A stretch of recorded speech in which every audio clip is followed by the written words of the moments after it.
Hello दोस्तों।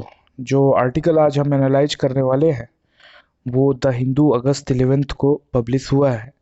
और इस आर्टिकल का टाइटल है isolating China as a proposition and the reality. It is written by M K Narayanan, जो कि former national security adviser and former governor of West Bengal थे।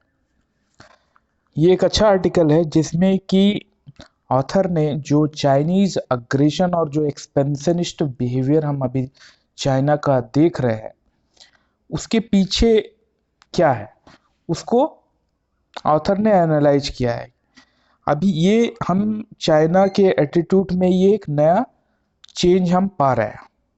तो ऐसे क्या चेंज चाइना में हुए हैं जो चाइना को इस ओर अग्रसर कर रहे हैं, इस तरीके का बिहेवियर और एटीट्यूड रखने के लिए चाइनीज को प्रेरित कर रहे हैं। तो हम इंडिया से जो रिसेंटली जो स्टैंड ऑफ हुआ है उसके बारे में हम सभी को ही अवेयर है, और किस तरीके से करीब 20 भारतीय सैनिकों की उसमें अनफॉर्चुनेटली डेथ हो गई। और उसको लेके जो निगोशिएशन चल रहा है, जो टॉक चल रही है, जो कन्फर्टेशन, जो मिलिट्री कन्फर्टेशन हुआ था, वो टॉक भी में भी रुकावट आ गई है। वो टॉक भी आगे प्रोग्रेस नहीं कर रही है क्योंकि चाइनीज अपनी जो पोजीशन है एलएसी पे, जो बाउंड्री परसीव्ड बाउंड्री है उसको लेके डिस्प्यूट है और चाइना उसको लेके एडामेंट है। इस वजह से हम देख रहे हैं कि जो भारत और चाइना के बीच में जो इस एलएसी को के डिस्प्यूट को लेके जो रिजोल्यूशन के लिए जो टॉक चल रही है उसमें हमें कोई ब्रेक थ्रू नहीं मिल रहा है। और भारत और चाइना के बीच में डिप्लोमेटिक लेवल पे भी एक वॉर ऑफ वर्ड्स का हम रिसेंटली केस देखते हैं। और अभी जो 370 हटाने की जो कश्मीर में जो एनिवर्सरी हुई उसमें किस तरीके से चाइना ने उसको लेके कमेंट किया, जो कि डायरेक्टली इंटरफेरेंस है इंडिया के इंटरनल अफेयर का। और इसको लेके भी मिनिस्ट्री ऑफ एक्सटर्नल अफेयर्स ने अपना प्रोटेस्ट चाइना को बताया। तो हम ये देखते हैं कि चाइना का भारत के प्रति जो एलएसी में रुख है और किस तरीके से एक होस्टाइल एटीट्यूड है वो हम सभी को क्लियर है। और इसी के साथ पैरेलली एक दूसरा इवेंट भी चल रहा है जो कि यूएस के साथ में। यूएस के और चाइना के रिलेशनशिप भी काफ़ी डिटोरिएट हो गई है पिछले कुछ दिनों में। उनके बीच में ट्रेड वॉर हुआ, फिर उसके बाद हांगकांग को लेके इशू है, अभी ताइवान को भी लेके इशू चल रहा है। और किस तरीके से यूएस चाइना को ब्लेम कर रहा है ट्रेड से संबंधित इश्यूज पे, टेक्नोलॉजी की चोरी करने के संबंध में। और हांगकांग में किस तरीके से चाइना ने जो ग्लोबल कंसर्न या ग्लोबल जो लोगों का जो विश्व में जो लोगों का एटीट्यूड था, जो कंसर्न था, उसको किस तरीके से चाइना ने दरकिनार करते हुए एक तरीके से हांगकांग को अपने कब्जे में ले लिया। तो ये एक यूएस और चाइना के बीच में जो कन्फ्रंटेशन है इसका ग्राफ दिनों दिन बढ़ता ही जा रहा है और इसके कई सारे इशू हैं। लेकिन बेसिकली इसके सेंटर में वर्चस्व की लड़ाई है, क्योंकि चाइना अपने को यूएस के कंपटीटर के तौर पे देखता है, क्योंकि चाइना ने ओवर ए पीरियड अपनी इकोनॉमिक और मिलिट्री स्ट्रेंथ काफ़ी बढ़ा ली है और वो एज ए सुपर पावर अपने को बनाना चाहता है। और उस वर्चस्व की लड़ाई में यूएस से उसका कन्फ्रंटेशन हो रहा है। और एक हम देखते हैं कि एक कोल्ड वॉर की सिचुएशन बन रही है जिसमें कि बोथ यूएस और चाइना अपने अपने खेमे में कंट्रियों को लेके आना चाहते हैं। अब इन सारी चीज़ों को के अलावा जो चाइना का जो इमीडिएट नाइबरहुड है वो कैसे अफेक्ट हो रहा है।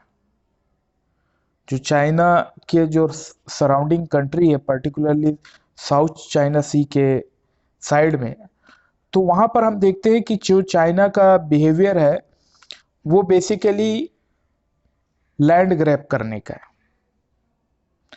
तो चाइना अपनी मिलिट्री माइट को यूज करते हुए जो वहाँ पर जो छोटे छोटे कंट्री हैं उनके सॉवरेनिटी में जो आइलैंड है या जो टेरिटरी है उसको चाइना कब्जा करने के फिराक में है। और जो वो आसपास जो एरिया है पर्टिकुलरली साउथ चाइना सी के साइड में जो ऑलमोस्ट 80 से ज़्यादा जियोग्राफिकल जो फीचर्स हैं वहाँ पर उस रीजन में, उसको चाइना ने अपने सॉवरेनिटी में इंडेक्स कर रखा है। मीन्स उसको उसकी उसकी ईयर मार्किंग कर रखी है as a part of Chinese territory, और उस हिसाब से उसने उसकी इंडेक्सिंग कर रखी है। तो हम ये देखते हैं कि जो चाइना का जो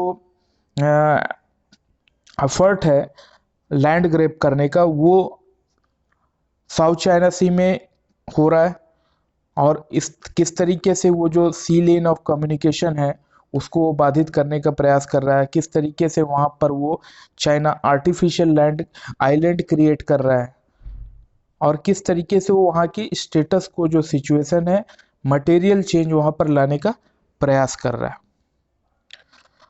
और 90s में हमने देखा था कि कैसे वियतनाम से पार्सल आइलैंड उसने स्नैच किया, या mischief reef in the Spratly island में भी चाइना का जो अटेम्प्ट था टेरिटरी एक्वायर करने का, वो सारी चीज़ें हम देखते हैं कि चाइना का जो उस पर्टिकुलर साउथ चाइना सी को रीजन में Chinese attempt is basically to acquire territory. और वो इसलिए इम्पोर्टेंट है क्योंकि चाइना वहाँ पर अपने आप वहाँ का जो हाइड्रो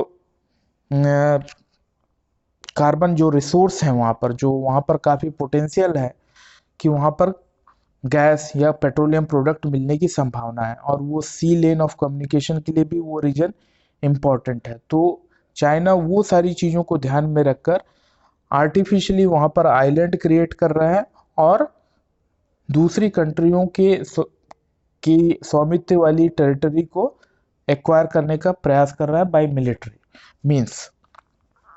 और रिसेंटली हम देखते हैं कि किस तरीके से जो ग्लोबल कंसर्न था, एक जो कमिटमेंट था वन कंट्री टू सिस्टम का, उसको दरकिनार करते हुए चाइना ने हांगकांग को बेसिकली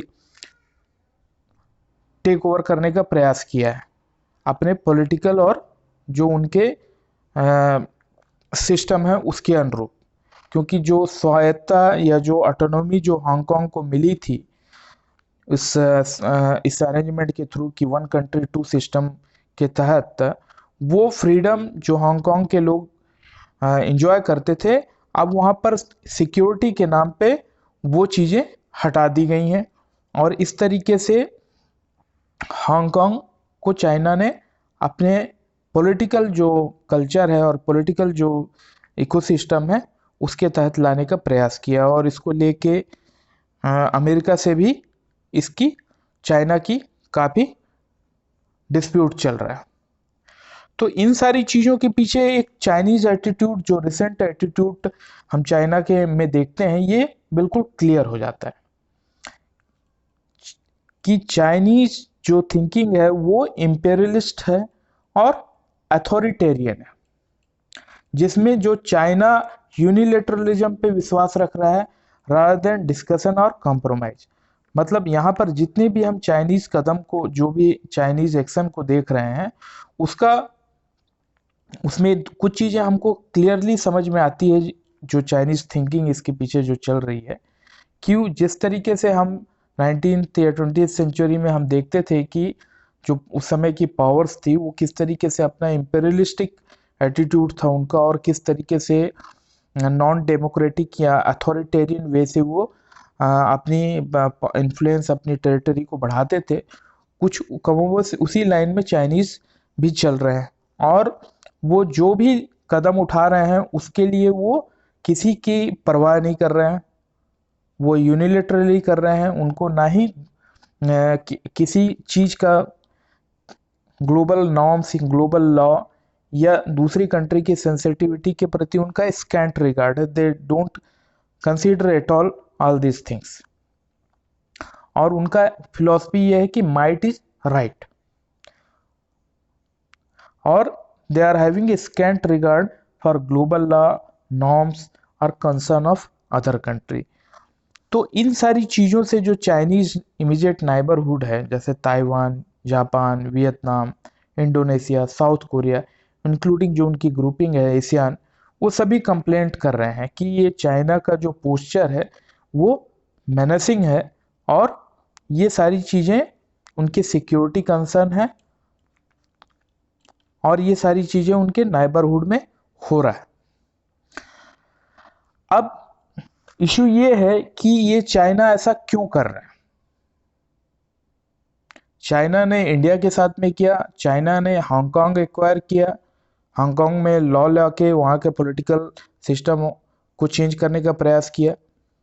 चाइना का यूएस के साथ में कन्फ्रंटेशन है, चाइना का जो अपने इमीडिएट नाइबरहुड है वहाँ पर चाइनीज अग्रेशन और एक्सपेंशनिस्ट बिहेवियर की वजह से प्रॉब्लम हो रही है। और ये पूरा जो कोविड-19 सिचुएशन में हो रहा है, जिसके लिए समहाउ चाइनीज ओरिजिन का ये वायरस है।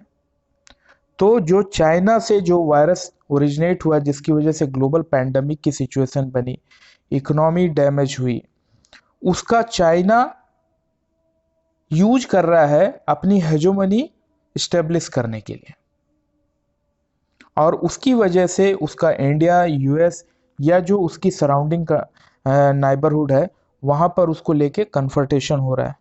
और यहाँ पर हम देख रहे हैं कि चाइनीज एटीट्यूड इंडिया के साथ में भी और उसके दूसरी नाइबरिंग कंट्री के साथ में भी, चाइना का जो एटीट्यूड है basically to acquire land, expansionist behaviour हम चाइना का देख रहे हैं, जिसको लेके प्राइम मिनिस्टर साहब ने भी कमेंट किया है। और ये सारी चीजें चाइना क्यों इन सारी चीजों को करने के लिए सक्षम हो पा रहा है, क्वेश्चन ये है। आखिर क्या ऐसी चीजें हैं जिसकी वजह से चाइना में ये कॉन्फिडेंस आ रहा है कि वो एक साथ इंडिया, यूएस और अपनी सराउंडिंग कंट्री को चैलेंज कर पा रहा है। तो ऑथर यहाँ पर कहते हैं कि इस कॉन्फिडेंस के पीछे जो चाइना ने ओवर ए पीरियड जो इकोनॉमिक और मिलिट्री स्ट्रेंथ एक्वायर की है वो है। तो जो चाइना ने जो अपना स्ट्रांग होल्ड बनाया है ग्लोबल इकोनॉमी में, and as a manufacturing hub, as a supply chain, जिससे कि बाकी वर्ल्ड ओवर एक डिपेंडेंसी हो गई है सभी कंट्रियों की चाइना के ऊपर से। और इसका चाइना ने डिस्प्रपोर्शनेट जो इन्फ्लुएंस चाइना को अपनी मैन्युफैक्चरिंग कैपेसिटी और की वजह से जो हुआ है ग्लोबल इकोनॉमी में, उसका चाइना स्ट्रेटेजिक या मिलिट्री एरिया में उस चीज को अप्लाई कर रहा है, जो इकोनॉमिक पावर उसने गेन की है as by becoming a global factory. और जो टेक्नोलॉजी इन हाउस या जो कि उन्होंने वेस्टर्न कंट्रियों से जो स्टील करके एक्वायर की है, उसकी वजह से हम देख रहे हैं कि चाइना मिलिट्री क्षेत्र में भी ओवर ए पीरियड काफी अपनी स्ट्रेंथ एक्वायर कर लिया है। तो ये सारी चीजों की वजह से कोई भी कंट्री चाइना से रिलेशनशिप ब्रेक नहीं करना चाहता, क्योंकि एक म्यूचुअल डिपेंडेंसी हो गई है इकोनॉमिक साइड में। और इसी वजह से हम देखते हैं UK, Europe, Australia, including India also, कोई भी कंट्री ये स्टैंड क्लियरली लेने के लिए तैयार नहीं है कि हम चाइना से इकोनॉमिकली अपने को डिसंगेज करना चाहते हैं। हालांकि यूके ने 5G को लेके स्टैंड लिया है, but still they have kept other economic activity with China intact. Similarly Australia का भी यही एटीट्यूड है और यूरोप का भी यही एटीट्यूड है, जिसको हमने प्रीवियस टॉक में एनालाइज भी किया है। और इंडिया के पास में अभी जैसे कॉर्ड को लेके ऑस्ट्रेलिया को शामिल करने के लिए कॉर्ड में जो एक डिलेमा है इंडिया की, या क्लियरली यूएस और चाइना के बीच में किसके साथ में स्ट्रेटेजिक या मिलिट्री पार्टनरशिप इंडिया बनाना चाहता है, उसको लेके जो इंडिया का मुखर ना होना या स्टैंड ना लेना कुछ उसके कारण ये भी है कि हमारा जो म्यूचुअल इकोनॉमिक डिपेंडेंसी और जो एक इंगेजमेंट है उसको हम जियोपर्डाइज नहीं करना चाहते हैं। तो इन सारी जो चाइनीज अग्रेशन एक्सपेंशनिस्ट बिहेवियर के पीछे चाइना का बिलीफ और कॉन्फिडेंस है कि वो ग्लोबल इकोनॉमी में एक मेजर रोल प्ले करता है और दूसरी कंट्रियों के साथ में उसका जो इकोनॉमिक रिलेशनशिप है और दूसरी कंट्रियों का जो इकोनॉमिक डिपेंडेंसी है वो उसकी वजह से कोई भी चाइना की खिलाफत नहीं करेगा और उसकी वजह से वो जो स्मॉल या वीकर कंट्रीज हैं उनको अपनी धौंस दिखाकर उनके लैंड को वो ग्रैब कर सकता है। ये एक तरीके का चाइनीज जो बिहेवियर है उसके पीछे ये बिलीफ और ये कॉन्फिडेंस है एज पर ऑथर। और इसी का इफेक्ट हम इंडिया के नाइबरहुड में भी देखते हैं। पाकिस्तान तो पहले से ही चाइना के गोद में बैठा हुआ है क्योंकि हर तरीके की जो इकोनॉमिक मिलिट्री सपोर्ट जो है वो चाइना से वो ले रहा है। नेपाल का भी हम देखते हैं कि किस तरीके से नेपाल भी चाइना के इन्फ्लुएंस में जा रहा है। Similarly case with Bangladesh, Sri Lanka और ईरान में जो अभी हमने देखा कि अनाउंसमेंट हुआ कि किस तरीके से चाइना वहां पर एक मेजर इन्वेस्टमेंट करने वाला है। और सेम चीज हम अफगानिस्तान में भी देखते हैं। तो चाइना ने जो अपनी economic strength by becoming world factory manufacturing area में और ओवर ए पीरियड जो अपनी टेक्नोलॉजी कैपेसिटी डेवलप की है उसके जो स्पिन ऑफ इफेक्ट हम मिलिट्री और स्ट्रेटेजिक फील्ड में देख रहे हैं। और जो इकोनॉमिक माइट है उसको चाइना इनकैश कर रहा है जो वीकर, पुअरर और डेवलपिंग और थर्ड वर्ल्ड कंट्री हैं उनको डेट ट्रैप में डालने के लिए। अनइकोनॉमिकल प्रोजेक्ट को फाइनेंस करके किसी भी कंट्री को डेट ट्रैप में डाल देना जिससे कि वो रीपे करने की कैपेसिटी में ना रहे और उसके बाद वहाँ की फॉरेन पॉलिसी को डिक्टेट करना, उसका इकोनॉमिक और पॉलिटिकल एक्सप्लॉयटेशन करना, ये चाइना की स्ट्रेटेजी है। और वही चीज़ हम पाकिस्तान में देखते हैं, थ्रू सेपेक हो रहा है। नेपाल, अफगानिस्तान को भी लेके चाइना का सेम एटीट्यूड है। श्रीलंका में भी हम यही चीज़ देख रहे हैं। और यहाँ पर अपनी इकोनॉमिक माइट को लेके यहाँ के जो पॉलिटिकल या जो यहाँ की फॉरेन पॉलिसी को इंडिया के अगेंस्ट में लाने का प्रयास चाइना के द्वारा हो रहा है। तो हमको अगर चाइनीज स्ट्रेंथ को समझना है तो हमको चाइनीज इकोनॉमी को समझना है। और चाइनीज इकोनॉमी का स्ट्रेंथ है वहाँ की मैन्युफैक्चरिंग और जो टेक्नोलॉजी उन्होंने एक्वायर की हुई है। और अगर चाइना को उसके ही क्षेत्र में बीट करना है तो इंडिया को अपनी मैन्युफैक्चरिंग क्षेत्र में अपने को मजबूत करना पड़ेगा, अपने टेक्नोलॉजी बेस को बढ़ाना पड़ेगा, तभी हम चाइना को चैलेंज देने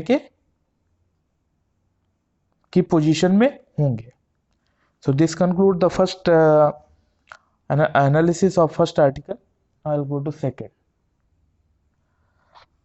सेकेंड आर्टिकल जो मैं एनालाइज कर रहा हूँ वो R.K. राघवन द्वारा लिखा गया है।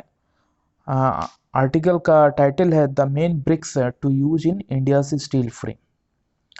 ये अभी सिविल सर्विसेज के बारे में आर्टिकल है कि अभी रिसेंटली सिविल सर्विसेज के रिजल्ट आए हुए हैं और किस तरीके से वहाँ पर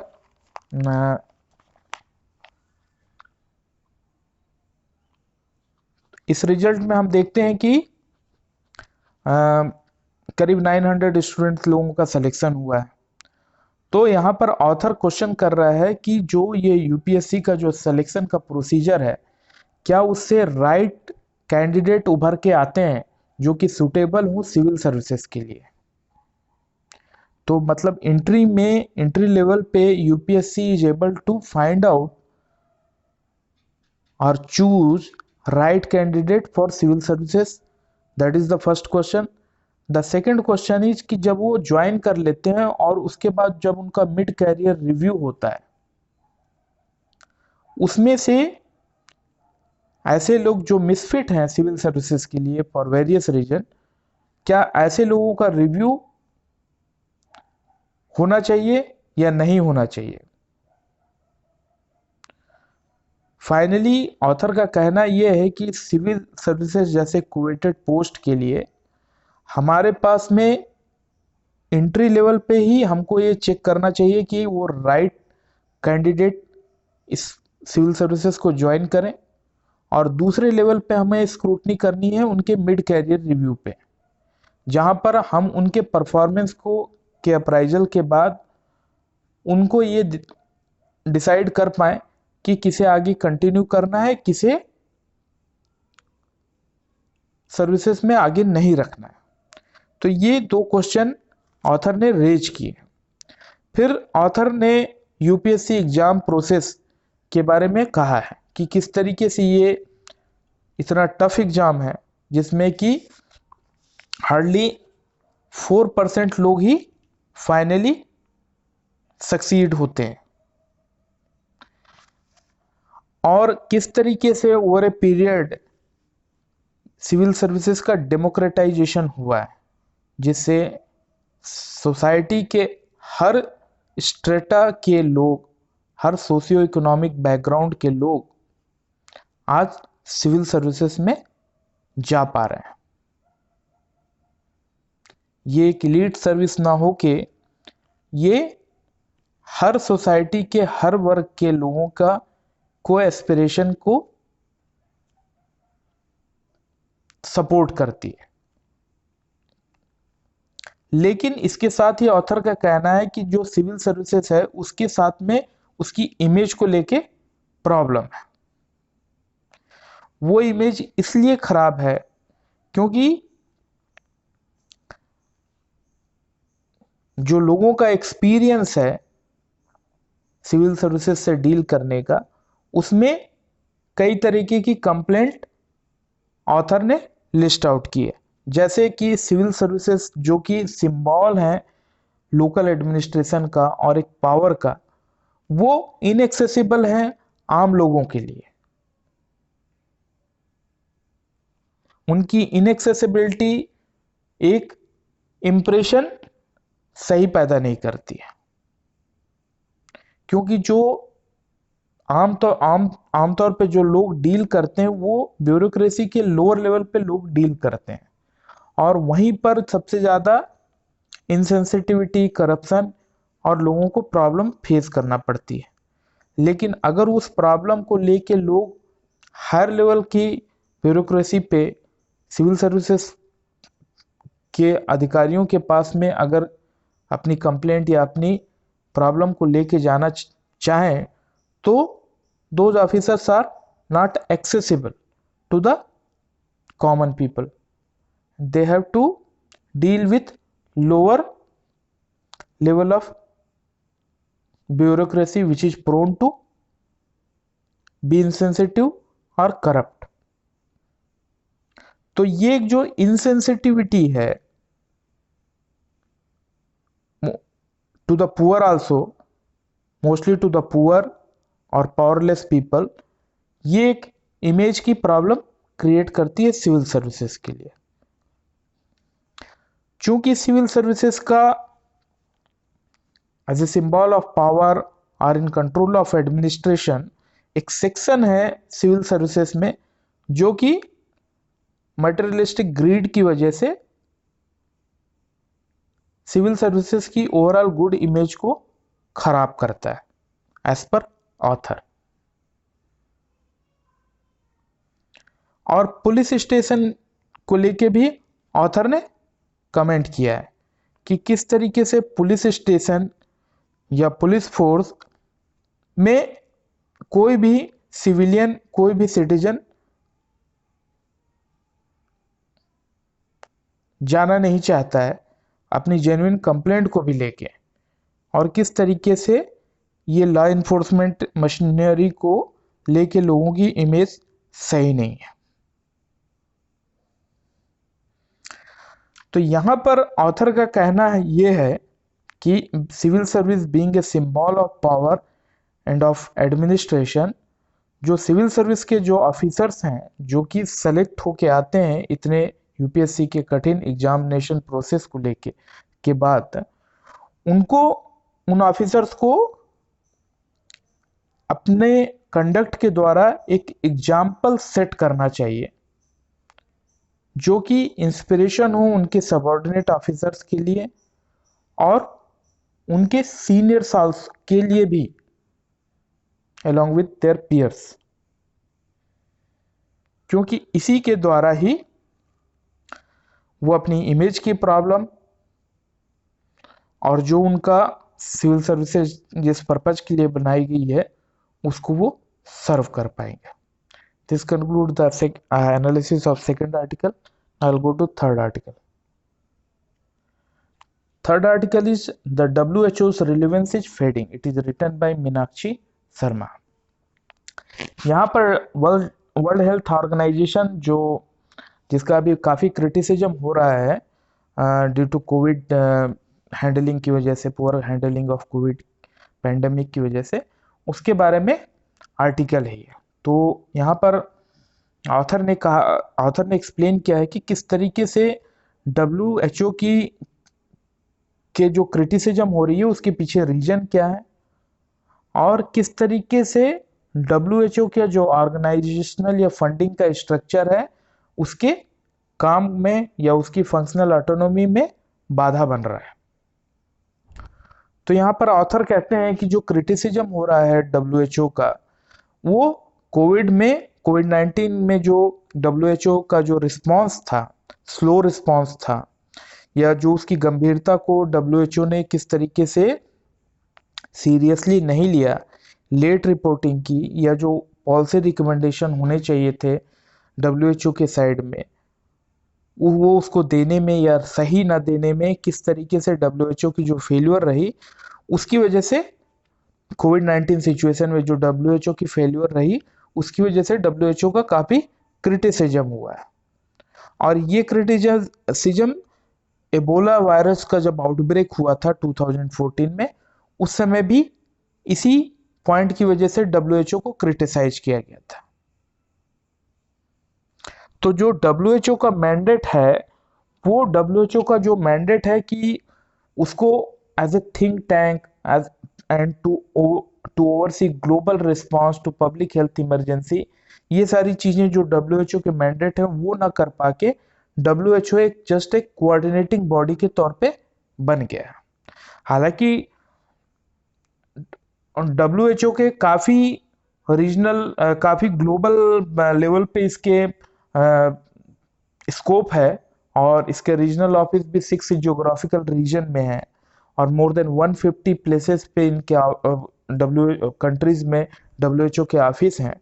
लेकिन जो WHO का जो स्टेटेड गोल है कि एक think tank health care system के तौर के एरिया में या किस तरीके से पॉलिसी फ्रेम करने के लिए या ग्लोबल रिस्पांस किसी पब्लिक हेल्थ इमरजेंसी में किस तरीके से होना चाहिए उसको फ्रेम करने के लिए जो WHO का जो मैंडेट है वो ना करके WHO केवल एक कोऑर्डिनेटिंग बॉडी के तौर पे बन गया है.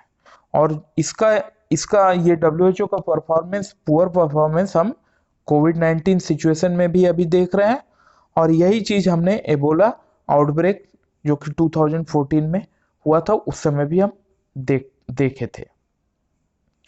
तो ऐसा कई वजह से, क्योंकि जो WHO का जो मैंडेट है वो इन्फ्लुएंस हो रहा है, जो कंट्रीब्यूशन हो रहा है हाई पेइंग मेंबर्स के द्वारा. सो WHO got beholden to the interest of rich member states और उसकी वजह से हम देखते हैं कि वहाँ WHO में ऑर्गेनाइजेशनल एक लेथार्जी डेवलप हो गई है और एक डिसिसिव लीडरशिप का अभाव है और काफ़ी प्रोसीजरल ब्यूरोक्रेटिक हो गया और ब्यूरोक्रेटिक इंडोलेंस हम देखते हैं. और जो भी WHO के प्रोग्राम है वो they are facing the problem of funding, they are underfunded. तो फंडिंग एक मेजर इश्यू है डब्ल्यूएचओ के प्रॉपर फंक्शनिंग में। तो फंडिंग किस तरीके से होती है, तो अगर हम उसे एनालाइज करें तो फंडिंग दो तरीके से होती है। एक जो कंट्रीब्यूशन होता है बाय मेंबर स्टेट्स, एक असेस्ड कंट्रीब्यूशन होता है कि एक असेसमेंट किया जाता है कि that particular member will pay that match. दूसरा एक वॉलंटरी कंट्रीब्यूशन होता है मेंबर स्टेट्स के द्वारा, और प्राइवेट डोनर्स भी होते हैं। तो हम देखते हैं कि जो असेस्ड कंट्रीब्यूशन है वो केवल टोटल डब्ल्यूएचओ के बजट का only constitute 17%। Rest is coming from 80% is coming from voluntary contribution from member states and from private donors. अब यहाँ पर इसका एक इम्प्लीकेशन है, जो भी पैसा दे रहा है that country dictate the term. So जो डब्ल्यूएचओ की जो डिसीजन मेकिंग या जो उसकी फंक्शनल ऑटोनॉमी है वो इन्फ्लुएंस होती है by donor who is giving the most money, और इस वजह से एक डोनर ड्रिवन एजेंडा डब्ल्यूएचओ की फंक्शनिंग में आ जाता है। तो ये जो फाइनेंशियल जो फ्लॉ है वो, और along with this political leaning, ये डब्ल्यूएचओ के पुअर परफॉर्मेंस के लिए रिस्पॉन्सिबल है। तो यहां हमें समझने वाली बात यह है कि जो डब्ल्यूएचओ का जो परफॉर्मेंस में जो वीकनेस थी उसका रीजन सोर्स ऑफ फंडिंग है।